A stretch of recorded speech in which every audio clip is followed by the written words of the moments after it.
tá? Bom, como eu sou uma contadora de histórias, então hoje eu vou falar sobre um tema que eu adoro, que são histórias dos Djinns, tá? Primeiro, gente, eu queria que vocês entendessem mais ou menos o que é um Djinn. O Djinn é o gênio. O Djinn é o gênio da lâmpada. Então, acho que é a melhor forma para a gente entender do que a gente está falando. Então, só que o gênio da lâmpada a gente vê de uma forma extremamente lúdica, e o que a gente conhece é o que saiu nos filmes, é o que passa, é o que sai nos desenhos, né? Ficou muito conhecido no Aladdin. Mas pensa bem, gente, e Nadine é o gênio também. O que o gênio da lâmpada faz? Ele concede desejo, né? Você liberta ele e ele concede desejo. A gente talvez nunca tenha pensado, ou já pensaram, acho que quem é minha aluna já pensou, na similaridade com os ritos africanos, como a Umbanda, o Candomblé, o Zar, Gnawa, todos que trabalham com Djinns, né? Porque o que se faz, assim? Eu não sou uma grande entendedora de religiões, então se eu falar qualquer besteira, me acertem, em live eu tô conseguindo ler o que vocês estão falando. Mas muita gente faz alguns pedidos, né, para os santos, para as entidades, oferecem algo e recebem em troca, né? Então o Djinn, ele é essa entidade. E o Djinn é feito de muitas formas diferentes, mas para o Islã ele acredita, o muçulmano acredita plenamente nos Djinns, tá? Eles acreditam em anjos e eles acreditam em Djinns. Como seres diferentes. O Djinn, qual é a diferença primordial? É que o Djinn, ele nasceu do fogo sem fumaça, como eles falam, e ele tem livre-arbítrio.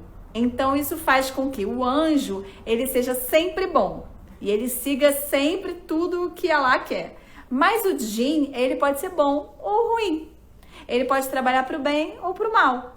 Não importa, porque ele tem o seu livre-arbítrio. Então, ele tem a possibilidade de fazer um grande bem também na vida das pessoas. Aí só entendam que eu tô falando dentro do que eu pesquisei, e não falando que isso realmente acontece. Então, quem realmente acredita nessa espiritualidade, acredite. Quem não acredita nessa espiritualidade, aí, Laila, meu amor, minha bruxa linda, quem não acredita, pesquisa como mito, como parte da cultura, para que a gente possa compreender um pouco mais, né? Então, gente, o trabalho com o Djinn, ele é feito em diversos rituais diferentes. Ontem eu falei do ritual do Zar, e aí vários outros rituais do norte da África, eles também trabalham com os Djinns. Sempre se acreditou que a mulher, num período menstrual, ela estava possuída pelos Djinns, né? Porque podia ficar dolorida, podia ficar mal-humorada, com cólica e sangrando. Então, muitas vezes se falava que elas estavam possuídas por Djinns. Em alguns lugares, inclusive no Marrocos, elas ficavam até fechadas no quarto, trancadas enquanto elas estivessem, nesse período, enquanto elas estivessem possuídas pelo Djinn. Em outras situações, assim, você pode dizer que se você tá ficando doente toda hora, muitas vezes a pessoa que tem essa crença, ela vai falar, olha, minha filha, você tem que fazer, tem que ser rezada, você tem que procurar um líder espiritual, ou você tem que ir pro Zar, ou você tem que procurar um homem religioso para ver isso, porque você pode estar com o Djinn. Todo mundo já sabe que isso é TPM. Vai que não é. Vai que é a gente que não tá sabendo, Sara Najla. Vai que são os Djinns que estão perto. Não, mas é a TPM mesmo. Assim como o próprio ritual do Zar, ele inicialmente foi muito cultuado, como eu falei ontem, dentro da questão de eles acreditavam que o Zar curava possíveis doenças mentais. Deixa eu ver aqui quem tá falando, Helena. Os Exus também são assim, eles trabalham pro bem e pro mal. Depende do que pedem, mas existe a lei do retorno. Eu acho que é exatamente isso, Helena. Então, Martinha, não é um tipo de encosto.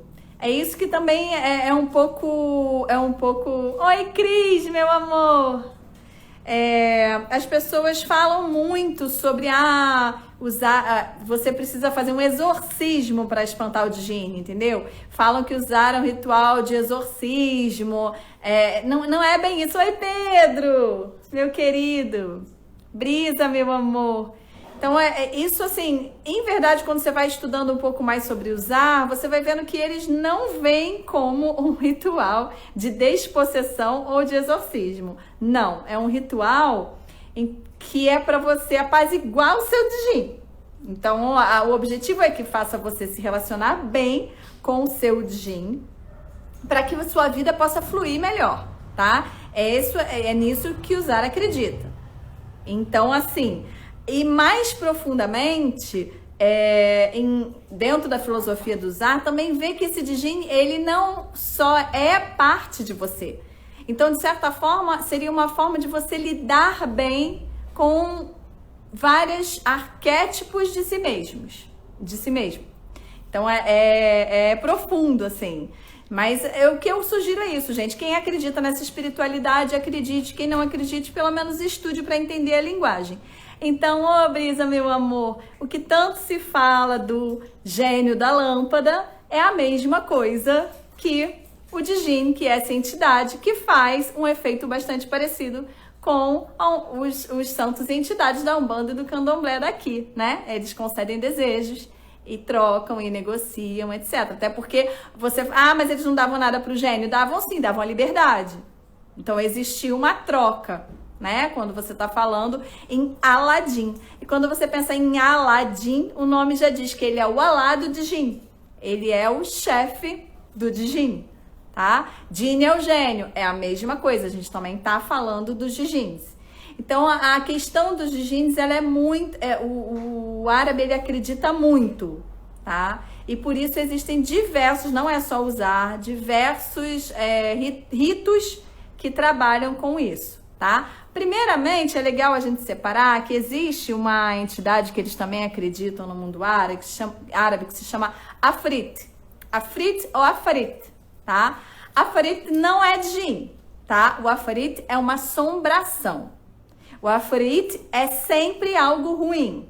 Então, quando ele fala assim, tá possuído por um Afrit, tá? Afrit. Então, ele tá falando que tem um espírito ruim. Tem algo que tá assombrando aquela pessoa. Tipo assim, um obsessor, tá? Então, o Afrit não é um djinni. Outra coisa que também não é um djinni é de um rito que se faz no Marrocos, que se chama Kel Assuf, tá? Kel Assuf é o povo da desolação, o povo da solidão. E dizem que os Kel Assufs, eles vivem muito no deserto, tá? O rito para trabalhar com os Kel Assufs é completamente diferente do rito para trabalhar com os djinnis. Inclusive, o Zar, que trabalha com djinnis, ele tem um grande sincretismo, como eu falei ontem, com o Islã. E o trabalho de Kel Assuf não pode ter nada islâmico, não pode ter nenhum amuleto islâmico, tá? Deixa eu ver o que o pessoal falou aqui. Os malês... ela estava me falando isso ontem, que os malês trouxeram os djinnis para as religiões afro-brasileiras. Estava me explicando, e realmente a gente estava conversando, né? Que os malês eram né, os escravos que vieram malês, eles eram muçulmanos, né? Exato. Então, é a nossa regra de sempre que a gente está falando em todas as lives. A gente não vai julgar. A gente não vai julgar nada, mesmo que seja algo que seja difícil dentro da sua cabeça, da sua socialização.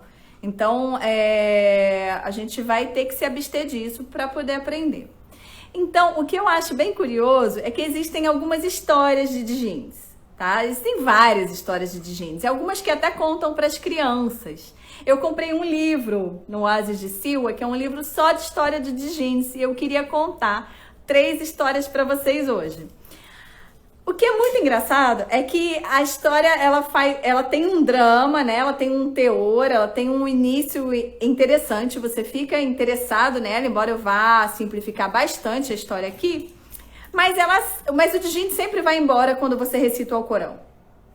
Entendeu? O djinn sempre vai embora com as rezas islâmicas. Então isso já tá bem, né, amor? Deve ser lindo. Não, mas o livro nem é assim cheio. A gente pensa num livro de conto, a gente pensa que ele é um pouco mais lúdico, né? Mas é um livro que eu nem sabia o que era quando eu comprei. E no final dele tem, eu até fotografo pra você. Mas ele não é tão bonito assim. O que é legal é a questão das histórias mesmo. Então, tem uma que é bem... eu vou até acompanhar aqui. Tem uma história que um homem vivia muito feliz na casa dele. Ele tinha um casamento muito feliz com a mulher dele era muito bonita. E eles moravam perto do deserto. E entrou um gato preto. E esse gato começou a olhar para a mulher dele. Ele começou a olhar para a mulher dele de uma forma que os gatos não olham. Ele viu que aquele gato era estranho, que aquele gato era esquisito, que tinha alguma coisa anormal nele. E aí o homem vira pro gato e fala assim: gato, você gostou dela? Leva ela pra você. E pum, a mulher sumiu. E aí ele começou a procurar a mulher em todos os lugares e a mulher não estava em lugar nenhum. Ele procurou na vila e ela não estava em lugar nenhum. E a família da mulher apareceu lá achando que ele tinha matado ela. Então eles começaram a falar: você diz onde ela tá, acha ela, traz ela pra nós, senão você vai ser preso. Porque você foi o último a ver e ela simplesmente sumiu. E aí ele foi consultar... Boa noite, meu amor. Ele foi consultar um homem religioso. Eles sempre nas histórias falam assim: procure um homem religioso. Às vezes, dependendo da história, eles mandam procurar um feiticeiro. Mas aí esse homem religioso que a gente está falando aqui é um homem religioso do Islã mesmo, né? Aí ele foi procurar um homem religioso, um sábio, e aí, eu não sei, na verdade a gente pode falar que seria um imã, mas não é. É só realmente um homem sábio, um homem que sabe muito e que tem muita fé, tá? Podem ser diversos tipos. Então, quando eles falam assim, procura um homem religioso, eles não estão falando de um homem de status específico, até pode ter, tá? E aí, ele procurou e ele falou: olha, eu vou escrever para você umas palavras e você vai para o meio do deserto, você vai bem longe. Quando você estiver mais longe, você vai parar e você vai recitar essas palavras. E aí você vai entender como resolver seu problema. E aí ele foi, andou. Quando ele chegou no lugar, ele pegou as palavras e recitou e apareceu um super djinn na frente dele. Que era assim, o rei dos djinns. Ele tinha uma série de djinns que estavam subjugados a ele. E aí ele explicou o que aconteceu, do gato e tudo. E aí ele perguntou pra eles: quem foi que levou ela? E aí um deles falou: fui eu. Aí ele falou: então por que você levou ela? Ele falou: porque ele me deu. Aí ele falou: não, você devolve a esposa dele. E aí ele falou: não, eu não vou devolver porque ele me deu de bom grado. Ele simplesmente se desfez dela sem pensar duas vezes. E aí o que tem de engraçado é que a história é muito interessante até aqui, mas aí o homem faz uma oração do Alcorão e o djinn maior fica com medo e manda ele devolver a mulher. E aí a mulher volta para casa e eles são felizes para sempre, né? E aí, pô, né? Aquele negócio, a gente, pô, ele deu ela pro gato e eles foram felizes para sempre, mas ele disse: não, eu tava só brincando, enfim, foram felizes para sempre. Então, a maioria dos contos de djinns, eles terminam do nada, tá? Então aí não se decepcionem, eu sou uma boa contadora de história, mas eu não tenho como arrumar uma outra finalização. Geralmente, quando eles começam a recitar as orações, eles falam que o djinn vai queimar, eu vou queimar você. E aí o djinn fica com muito medo nos contos, tá? Agora, sem falar nos contos, se diz que existem algumas formas, tem que ter cuidado com o que se deseja, é verdade, Martinha? Tem umas formas de você fazer orações e você pregar um prego no chão e que você deixa o djinn preso ali. E aí você arruma algum lugar para colocar. Eu acho que aí acaba sendo muito parecido com a questão da lâmpada que a gente conhece, né? Tem algumas crenças que você vai entender um pouco essa ideia o que eu cheguei mais perto, porque eu queria entender o porquê da lâmpada, né? E aí o que eu mais perto era isso, que você recitando algumas orações, você prega um prego no chão e você prende o djinn ali onde ele estava. E aí você arruma um lugar para colocar ele. No caso de um djinn que está te trazendo problema. Mas no mais, você fazendo um bom rito e apaziguando o seu djinn, você pode ter uma vida muito mais feliz e mais próspera, é o que eles acreditam. E às vezes apaziguar o seu djinn é só trocar o lençol, às vezes tem que fazer um sacrifício. Às vezes ele quer que você use os amuletos dele, as cores deles. Tem djinns que são que gostam do cheiro, dos aromas, dos perfumes que eles gostam, né? Vocês vão sentir bastante similaridade, né? Deixa eu ver o que o pessoal falou aqui. Tem uma série sobre os djinns na Netflix. Pois é, menina, lá me falaram que tinha a série dos djinns, só que eu não vi ainda. Aí eu vou contar mais uma história aqui do djinn. Então essa do gato acabou. O rei dos djinns lá mandou o tal do djinn que estava vestido de gato preto devolver a mulher e acabou. Aí aqui tem uma história de uma Ezra, uma mulher de uma família de excelente reputação, e tinha o Ari que queria casar com ela, mas ele não tinha uma boa reputação e nem a família dele. Então ele pediu ela em casamento e a família dela não deixou, tá? E aí a Ezra casou com o Omar. E eles foram, assim, super felizes. E, gente, isso é uma história de djinns da cultura de Siwa, tá? É isso que vocês têm que levar em consideração. Na cultura de Siwa, a mulher não sai sozinha, a mulher sai só com Tartofete e com Siwa Meleia. Então a gente precisa entender e não pensar com a nossa cabeça. Lembra daquela questão do não julgamento? Então, Ezra era uma menina maravilhosa, uma ótima esposa, e aí, de repente, ela começou a sair sozinha, chegar tarde, aí começou a sair de pijama. Gente, sair de pijama em Siwa é que nem a gente sair pelado aqui. Então, ela começou a sair de pijama, e aí Omar falou assim, nossa, tá acontecendo alguma coisa com Ezra, eu tenho certeza que ela tá sendo possuída por um djinn. Então, a mãe dele falou, vamos chamar um homem religioso. E aí, esse homem religioso começou a rezar o Alcorão, e aí a Ezra começou a falar com uma voz super grossa pra ele. O que você quer aqui? Aí ele falou, eu quero que você saia desse corpo. Ele falou, não, eu não vou sair. Eu vou continuar aqui e eu vou ficar aqui pra sempre. Eu quero que ela acabe esse casamento. Eu fui contratado pra ela acabar com esse casamento. E aí o religioso, ele era muito forte, ele começou a rezar o Alcorão e ele falou, eu vou queimar você. Ele falou, não, por favor. Aí o djinn já fica com medo, né? Porque realmente em todas essas crenças o Islã, ele é mais forte mesmo. E a oração do Alcorão, ela tem muito poder. E ela tem muito poder mesmo. Você ouve, quando você ouve no Oriente a chamada da reza, você já sente que aquilo tem um poder. Eu acredito nisso, né? Mas enfim, ele começou a rezar e o djinn ficou com medo. E aí ele falou assim, sai da Ezra. Aí ele falou, eu não vou sair da Ezra. Ele falou, sai da Ezra. Ele falou, eu vou sair, mas eu vou sair pelo olho dela. Aí o religioso falou, não, você vai sair pela perna dela. Aí ele fala, não, eu vou sair pelo dedão do pé. Pra nós, às vezes, não faz muito sentido. É uma história tradicional. E ele saiu pelo dedão do pé da Ezra. Aí o Omar agradeceu e falou, por que você não deixou ele sair pelos olhos? Aí ele falou, porque ele queria machucar ela e ele queria que ela nunca mais te visse. Essa é a história. E aí eles também foram felizes para sempre.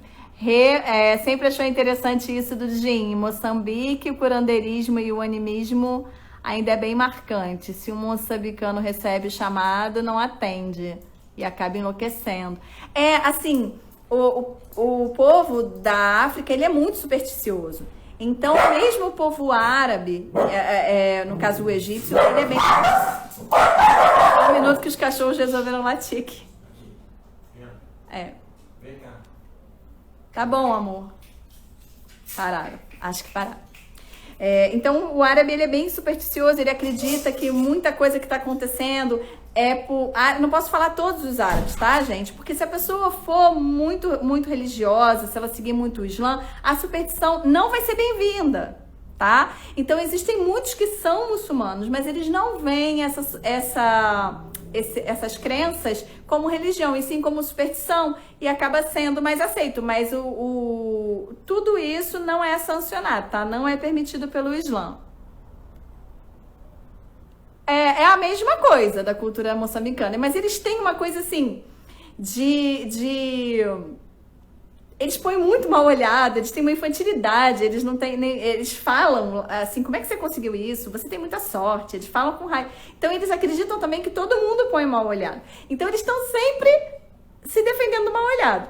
É meio assim. E aí vale amuleto, vale reza, vale defumação, vale barru. Então isso é muito, muito presente ali no norte da África, mesmo sendo árabes, tá? Aí tem uma outra história também, que eu separei aqui dos djinns para eu contar para vocês. Então a história do Oma também terminou bem e feliz. Deixa eu... Aí uma outra história estranha é a história de Cacau, que era um homem... Deixa eu ver aqui. É parecido com os Exus de Umbanda. É sim, Laila, é sim. Às vezes, gente, aí eu não quero que ninguém fique incomodado, tá? O objetivo das lives é a gente conversar um pouco e desmistificar e entender algumas coisas. Mas às vezes eu noto que rola um pouco de hipocrisia, assim. A pessoa aceita o gênio da lâmpada, mas não aceita o Exu. Entendeu? É porque talvez também seja a ignorância, né? Porque não sabe a história de cada coisa. E uma vez quando a gente vai entendendo, também vai começando eu acho que a melhor solução para a ignorância é realmente o conhecimento, né? É conhecer, é pesquisar. Ai, maravilhoso. Põe o nome do livro para as meninas verem, Rê, tá? Aí, então, vou falar sobre a história de Cacau, tá? Cacau era um homem forte, valente, que adorava a família e ele não tinha medo de absolutamente nada. Então, ele era o mais forte da família, ele era o filho mais velho, então ele cuidava de todos os irmãos e a mãe dele tinha um imenso orgulho dele. A África é riquíssima, gente. Obrigada, Rê. Mas olha que eu nem sei, assim, a África é muito plural, né? Então, é uma das coisas que a gente precisa entender e que isso silencia muitos povos é ver a África como uma coisa só. A gente precisa entender a pluralidade da África. Eu sempre enrolo minha língua quando eu falo pluralidade. Enrolou de novo. Mas a gente precisa entender, porque é muito rica e é muito diversa. E muitas vezes, quando a pessoa fala dos antigos escravos, fala como se fosse uma coisa só. E quando você coloca tudo no mesmo pacote, você silencia muitas culturas, né? Então vamos lá, vou contar a outra história de Cacau. Aí a gente continua conversando, faz pergunta. Aí o Cacau era esse cara, o rei da cocada preta. Um monte de mulher queria casar com ele e a mãe dele era muito apaixonada, era o filho mais velho, maravilhoso. E aí um dia ele desmaiou. E aí pegaram ele na rua, desmaiado. E aí quando ele voltou em si, falaram que ele tinha tido uma crise, levaram ele ao médico, falaram que ele tinha tido epilepsia. Esse foi o laudo. Só que depois ele começou a beber, ele começou a falar palavrão, ele ficou... ele não gostava mais dos irmãos, ele passou a ter medo de absolutamente tudo. E a mãe dele achou estranho, essa coisa de mãe egípcia também, elas são extremamente... Sempre é a mãe que descobre, gente. É sempre uma mulher que chega e fala, esse negócio tá estranho. Sempre uma mulher. Mulher com seu sexto sentido. E as mulheres egípcias que eu conheço, elas são extremamente intuitivas. Extremamente intuitivas. Até a nossa mama que cuida da gente, mama é bruxa, gente. Não, claro que não é, né? Mas na cabeça dela, ela não é. Na minha é. No meu conceito de bruxa é.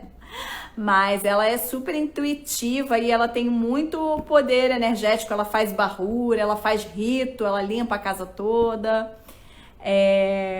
Então, voltando à história de Cacau. Aí eles chamaram, como sempre, um homem bem religioso. E de cara, quando ele chegou, ela falou que ia chamar e o filho dela falou que ia se matar se ele fosse lá. Ele não queria ver o cara. E quando chegou o religioso e começou a cantar o Alcorão, ele começou a se contorcer. E aí veio a voz do djinn. E aí ele falou para ele sair dali. E ele falou: não, eu não vou sair. Se você quiser me queimar, você vai me queimar junto com ele. E aí ele começou a recitar e recitar e recitar, até que o Dijin não, deixa eu ver aqui. Não aguentou mais. E aí ele deixou Cacau. E ele ficou perfeito e voltou a ser o filho que essa mãe sempre quis. Assim, na maioria das vezes, a história é bem interessante, o contexto e o meio, mas no final ele vai terminar com a oração do Alcorão, entendeu? Inclusive, no rito de Zar, ele tem um sincretismo muito grande, tem muitas orações muçulmanas no meio lá do rito, tem rezas islâmicas, eles entoam muita coisa importante para o Islã lá no meio do rito, então tem já esse sincretismo. Tanto que alguns djinns, eles pedem para fazer um amuleto, esse amuleto é sempre em prata, aí ele pede para fazer um amuleto com a cara dele e no verso tem muitas orações do Alcorão. Um dos amuletos também que eles chamam de hijab. É como se fosse um lugar para botar pergaminho bem pequenininho que eles guardam aqui no pescoço e tem a oração do muçulmano ali dentro, tá? Fora isso, gente, existem muitos djinns já conhecidos, que nem aqui. Não é um djinn qualquer. Eles têm nome. Entendeu? Tem assim, no Alto Egito tem uma série muito grande de djinn. Deixa eu até pegar aqui que eu separei alguns djinns pra gente falar. E aí eu tenho que me lembrar porque são os que eu separei. Porque são muitos, né? Então deixa eu botar aqui, ó. Bom, tem no amuleto eles colocam muito... Como chama? Tá aqui, ó. Tá, eu vou começar por essa, depois eu vou falar sobre o caminho de Meca. Tem uma djinn que ela tem um rabo de peixe como se fosse sereia. É uma djinn do Alto Egito. E o nome dela é Sid Safiná. Sid Safiná tem um irmão djinn também, que se chama Sultan Al-Bahr, que é sultão do mar. E ele também tem um rabo de peixe e tem escama, tá? Tem um outro djinn que eu não sei o nome exato, mas ele é um árabe, ele é vestido de saudita e ele tem sempre uma espada, tá? Deixa eu ver o que mais tem. Aí tem um djinn também Said, que é um homem Said, ele chama Sid. Ele é um homem Said, ele usa tarbuche e ele tem um bastão. Tá? Às vezes, Sid também tem escama aqui na parte de baixo, como se fosse o rabo de peixe. Aí tem uma djinn também do Alto Egito que chama Saidia. É uma mulher que usa um jarro na cabeça. E aí vocês podem ver, se vocês puxarem assim, puxa Zar Amulets, tá?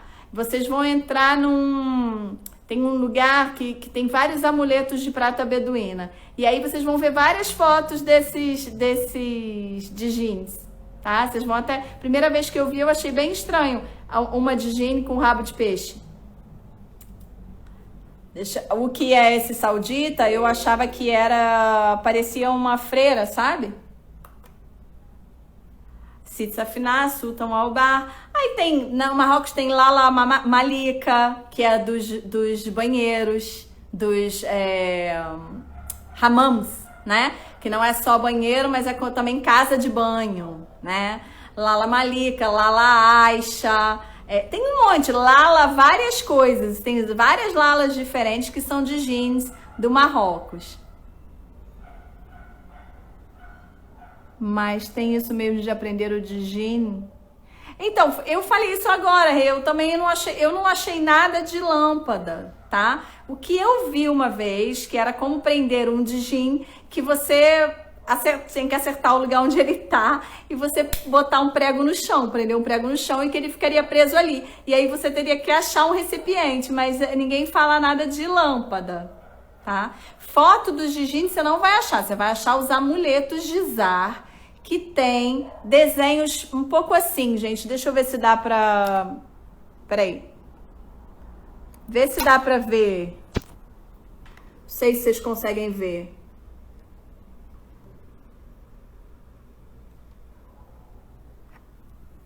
Deu pra ver? Isso vocês vão achar. Agora, foto do Digine acho difícil. Eu acho que vocês vão achar nos amuletos, que foi o que eu consegui achar, tá? E você, assim, gente, tem uma... Eu achei uma vez, como tem em qualquer lugar, tá? Em todos os lugares que existe qualquer manifestação de poder, existe também aquele que ganha dinheiro em cima disso, né? Então você acha, tem uma marroquina nos sites oferecendo trabalho, pacote 1, pacote 2, pacote 3, chega em 3 dias de trabalho, que nem tem aqui. Traga o seu amado em 3 dias, aí ela faz o pacote para 3 Digines diferentes. Você pode fazer o VIP, o Master, aí um é só um Digine, o outro são 2, o outro são 3. Aí resolve a tua vida. Aí você ainda pode escolher a entrega. Se entrega em 2 dias ou em 1 semana, aí o preço varia. Tipo, isso tem em qualquer lugar, tá? Em qualquer lugar onde tem crença, também pode existir pessoas. Não quer dizer que a crença seja em função disso. Não, a gente não tem aqui pessoas que trazem o seu amado em tantos dias, que ganham muito dinheiro e que são charlatães, né? Também tem isso, bastante no norte da África, até porque Marrocos é muito conhecido por fazer magia, entendeu? Então, eu não tô falando que é tudo... Não me entendam errado. Eu tô falando que se vocês buscarem na internet, eu já achei esses pacotes. Eu achei bem engraçado. Eu até separei para mostrar para as minhas alunas. E é o que a gente vê aqui também. Mãe pequena dos Digines, traga o amor de 3 dias. É isso. Também tem, gente. Também tem. Aí, para tudo na nossa vida, a gente tem que saber separar o joio do trigo, né? A gente tem que entender o que é um trabalho sério. Eu já fui a usar 3 vezes no ritual mesmo e show de Zara eu já fui outras vezes. E eu acho muito forte, assim, é uma força incrível. Parece que aquele tambor bate dentro de você. É uma energia de muito amor, foi o que eu falei ontem, né? É isso tudo que a gente fala sobre sororidade, né? Feminina. Existe essa energia, que é uma energia feminina de mulheres que cuidam de outras mulheres, onde a pessoa de poder é uma mulher que se chama Côdia, e o nome disso é Zar. Então isso existe. Às vezes talvez não seja o que a pessoa está esperando, mas existe e é um rito muito bonito, onde é um ritual de cura, tá? Mas aí se a pessoa vê com preconceito, a pessoa chama, as pessoas que são muito mais religiosas e que não gostam das superstições e têm preconceito, elas estão no direito delas. Mas é muito comum que essas pessoas falem que é exorcismo, falem que é dispossessão, falem que Digine é demônio, entendeu? E que é pecado. Então, o grau de religiosidade, as crenças de cada um, vai mostrar o que ela fala sobre isso. Então, cabe a você entender que as pessoas têm pontos de vista diferentes, né? O que é, Naila? Deixa eu ver. Filtro para iniciantes? Não entendi.